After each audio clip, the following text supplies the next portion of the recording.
And this story is very meaningful. Everyone should hear it. Listen to Brian tell the story. I stood frozen at the doorway, my heart hammering in my chest. Lying there on the bed, completely naked, was Natalie, my wife's best friend. She looked at me, her lips parting slightly, a look of amusement mixed with something else I couldn't quite place. She tilted her head, as if she was waiting for my reaction. "Hey," she said casually, like this was normal. Like this was just another Wednesday night. I turned on my heel and stormed out of the bedroom. My stomach churned with a mixture of disbelief, anger, and something dangerously close to hysteria. My wife, Sophia, was standing in the kitchen, stirring a cup of tea as if nothing was wrong. "What the hell is going on?" I demanded, my voice sharp, cutting through the silence. She glanced at me, completely calm, completely collected, as if she hadn't just turned our marriage into something unrecognizable. "She's here for you," she said simply. I blinked. "What?" "You have needs, and I can't meet them," she said, setting her spoon down neatly on the counter. "This is the solution." I stared at her, waiting for the moment she'd laugh. Tell me it was a prank. Tell me that this was just some insane misunderstanding. But she didn't. She just stood there, looking at me with those tired, desperate eyes. "You're serious," I breathed. She nodded. Anger surged through me, hot and sharp, burning its way up my throat. "So your grand solution to our marriage problems is to send your best friend into our bed, like some kind of offering?" She exhaled, rubbing her temples. "You want sex. I can't give it to you." "I thought this would work." I ran a hand down my face, forcing myself to stay calm. "Sophia, listen to yourself. Do you even hear how insane this sounds?" She flinched, but held her ground. "I just don't want to lose you." I closed my eyes for a second, willing my pulse to slow, my thoughts to clear. Then I turned and headed back to the bedroom. Natalie was still there, watching me like I was some kind of puzzle she wanted to solve. "Get dressed," I said stiffly. "This was a mistake." She smirked, sitting up, making no effort to cover herself. "You sure? She won't know if you just—" "Get dressed," I snapped, turning away before I lost my temper. I heard the rustle of fabric as she pulled on her clothes, still moving at an agonizingly slow pace, like she was daring me to change my mind. I waited until she was gone before I packed a bag. I didn't say another word to Sophia as I left. I just walked out the door, into the cold night air, and kept walking. Because this wasn't a marriage anymore. This was something broken beyond repair. I drove without a destination, the weight of everything pressing down on me like a vice. My hands gripped the steering wheel so tightly my knuckles turned white. My mind kept replaying the scene over and over. The bed, Natalie. The way Sophia had just stood there like this was normal, like this was some logical solution to our problems. When I finally pulled into the parking lot of a hotel, I barely remembered making the decision to come here. I checked in, tossed my bag onto the bed, and collapsed into the chair by the window, staring blankly at the city lights below. My phone buzzed on the nightstand. Sophia. I let it ring. A few seconds later, another notification. Then another. Then another. Sophia. Please come back home so we can talk. Sophia. I didn't mean to upset you, Sophia. I just thought this would make things better for both of us. Sophia. Can you just answer me? I turned my phone face down. My mind was still trying to process what the hell had just happened. Sophia and I had been together for years. We had built a life together, shared our dreams, our fears, our laughter. But this was something I didn't recognize. This wasn't the woman I had married. She had lied to me about everything. I had spent months thinking maybe I was the problem. Maybe I wasn't attractive to her anymore. Maybe I wasn't doing enough. But no, the truth was, she had never wanted me that way. She had known since she was 16 that she was asexual, and she had still gone through with this marriage. Had she ever really loved me? Or had she just loved the idea of me? I pressed my palms against my face, exhaling slowly. My phone buzzed again. Unknown number. Hey, it's Natalie. I just wanted to check in. You okay? I clenched my jaw, deleted the message without responding. I didn't want to hear from her. I didn't want to hear from anyone. I wanted this to be over. But deep down, I knew it wouldn't be that simple. The next morning, I woke up to a string of missed calls and unread messages. My phone buzzed the second I reached for it. Another call from Sophia. I stared at the screen for a long moment before finally answering. "We need to talk," she said immediately, her voice strained like she hadn't slept. I sighed, rubbing my eyes. "There's nothing left to talk about, Sophia." "Please," she whispered, "just come home. Once, just hear me out." Against my better judgment, I agreed. When I arrived at the house, it felt different. The place looked the same, but the energy was off. Sophia was sitting at the kitchen table, a mug of coffee in front of her, untouched. She looked like she had been crying. I sat across from her, arms crossed. "Okay. Talk." She swallowed hard. "I know I hurt you," she said, her voice barely above a whisper. "But I don't want us to throw everything away." I exhaled sharply. "Sophia, you lied to me for years. Do you even realize what that means?" "I do," she said quickly. "I do, and I hate myself for it. I thought I could be the wife you needed. I thought I could force myself to change. But I can't." Her hands trembled as she gripped the mug. "Then why are you fighting this divorce?" I asked, frustration creeping into my voice. She looked up at me, her eyes desperate. "Because I love you." The words hit me harder than I expected. "You love me?" I repeated, shaking my head. "You love me, but you've spent our whole marriage lying to me." She flinched. "It wasn't supposed to be like this." I leaned forward. "What was it supposed to be like?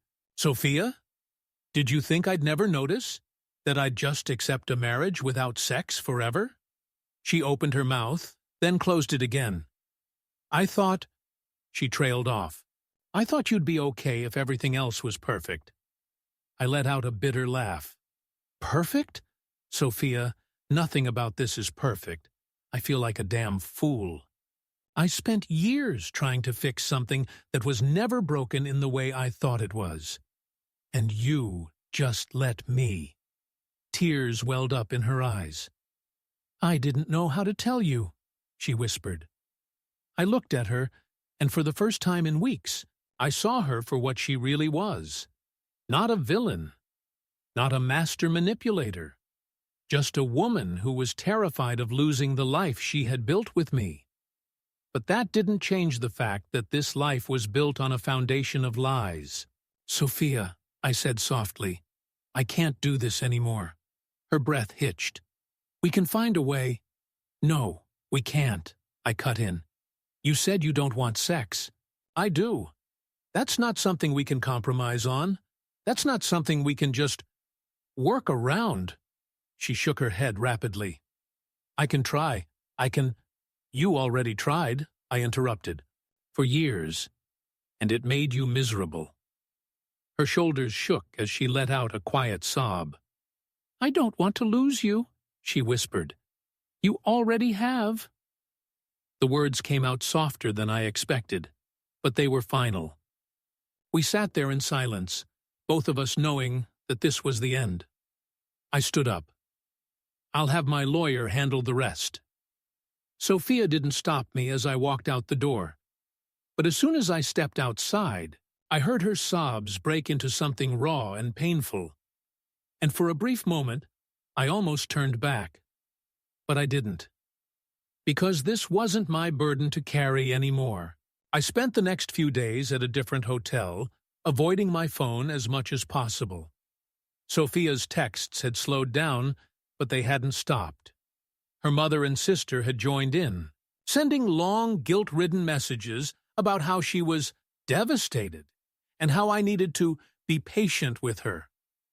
The thing is, I had been patient. I had spent years in this marriage trying to fix something I didn't even know was unfixable. But what made it worse was knowing that I wasn't just mourning the marriage. I was mourning the version of Sophia I thought I knew. On the fourth day, my lawyer called. "We've served her with another copy of the divorce papers," he said. "She still hasn't signed. She wants a meeting." I sighed. "Of course she does." "You don't have to go," he reminded me. "But if you do, keep it brief. No personal conversations. Stick to the legal details." Against my better judgment, I agreed to meet her one last time. When I arrived at the cafe, Sophia was already there, sitting by the window with a coffee in front of her. She looked exhausted. "Hi," she said quietly when I sat down. I nodded, but didn't say anything. For a long moment, we just sat there, the weight of everything between us pressing down like a storm cloud. Finally, she spoke. "I'm not trying to be difficult," she said. I don't know how to let you go." I exhaled, leaning back in my chair. "Sophia, you have to let me go. This isn't fair to either of us." She clenched her hands together. "I don't want to be alone." Something in my chest twisted. "You won't be," I told her. "But staying in a broken marriage isn't the answer." She swallowed hard, looking away. "I know," she admitted. "I just thought, if I kept buying time, maybe I'd figure out a way to fix it." I shook my head. "You can't fix this, Sophia." Tears welled in her eyes, but she nodded. "I'll sign the papers," she said finally. "I promise." A long silence stretched between us. "Where do we go from here?" she asked. "Forward," I said simply. She wiped at her eyes. "I don't know how to do that." "You will," I said. "We both will." A week later, the papers were signed. But the story wasn't over yet. I had barely begun to settle into my new apartment when the next wave of chaos hit. It started with a phone call from my lawyer. "Your wife's friend, Natalie, she's making things difficult." I frowned. "What do you mean?" "She's claiming you led her on," he said. "She's trying to say that you gave her the impression that something was going to happen between you two." I let out a bitter laugh. "You're kidding." "Unfortunately not. She hasn't filed anything legal yet, but she's been telling people that you humiliated her." I rubbed a hand down my face. "Why is she even involved in this?" "Apparently, she feels betrayed." "Betrayed?" I repeated, incredulous. "She says your wife confided in her, told her this arrangement was what you needed, and she went through with it for both of you. Now she's upset that you rejected her." I scoffed. "That's insane." "It is," he agreed, "but if she decides to take this further, it could get messy." "What do you suggest?" "Stay ahead of it. Document everything. If she contacts you, don't respond. If she shows up, don't engage." I sighed. "Got it." But Natalie wasn't the only problem. 2 days later, Sophia's mother showed up at my apartment. I opened the door, barely concealing my frustration. "Mrs. Langley," I greeted, keeping my tone neutral. "What can I do for you?" She pressed her lips together, looking at me with barely restrained disappointment. "She's not eating," she said. her voice tight. She barely leaves her room. Do you even care? I clenched my jaw. Of course I care, I said. But this marriage was over long before she admitted it to herself. We both deserve to move on. You could have handled this differently, she snapped. How? I shot back. By staying in a loveless marriage? By pretending everything was fine? She needs you, she said. No, I said firmly. She needs to learn how to live without me. Her gaze hardened. You're heartless, she spat. I sighed. I'm sorry you see it that way. She stormed off, and I closed the door behind her, leaning against it with a deep exhale. This wasn't over, not by a long shot. I sat in my apartment, the dim glow of the city lights flickering through the window. The last few months had felt like a whirlwind, a storm that I barely made it through. But now, sitting in the quiet, I finally felt something I hadn't felt in a long time. Peace. Sophia had signed the papers. The divorce was finalized. Legally, we were no longer tied together. Yet, emotionally, there were still remnants of her everywhere. The way she laughed at old movies, the scent of her perfume that sometimes still lingered on my clothes, the ghost of a life we had built together. I wasn't bitter. If anything, I felt relieved. But Sophia was struggling. Through mutual friends, I heard that she had moved back in with her parents, that she barely spoke, barely ate, that she spent most of her time curled up in bed, as if refusing to step into a world that no longer had me in it. Her mother had sent me one last message after the divorce was final. I hope you're happy. You destroyed her. I never responded, because the truth was, I wasn't the one who destroyed her. She had spent years building a marriage on a lie, and in the end, it collapsed under its own weight. I could have stayed. I could have continued pretending, could have let guilt dictate my life. But what kind of life would that have been? The truth is, we both lost something. But the difference was, I had the chance to rebuild, and she was still stuck in the ruins. Natalie tried reaching out again, first through texts, then through a long, rambling voicemail about how we could still be friends, how she didn't blame me for what happened, how she just wanted to talk. I blocked her. Some people couldn't take rejection, but that wasn't my problem anymore. I poured myself a drink and stepped out onto my balcony. The air was cool, the kind of crisp that hinted at the changing seasons. A fresh start. Maybe I'd leave the city. Maybe I'd stay. I wasn't sure yet, but for the first time in a long time, the future felt open. And that was freedom. Sometimes walking away wasn't about giving up. It was about choosing yourself.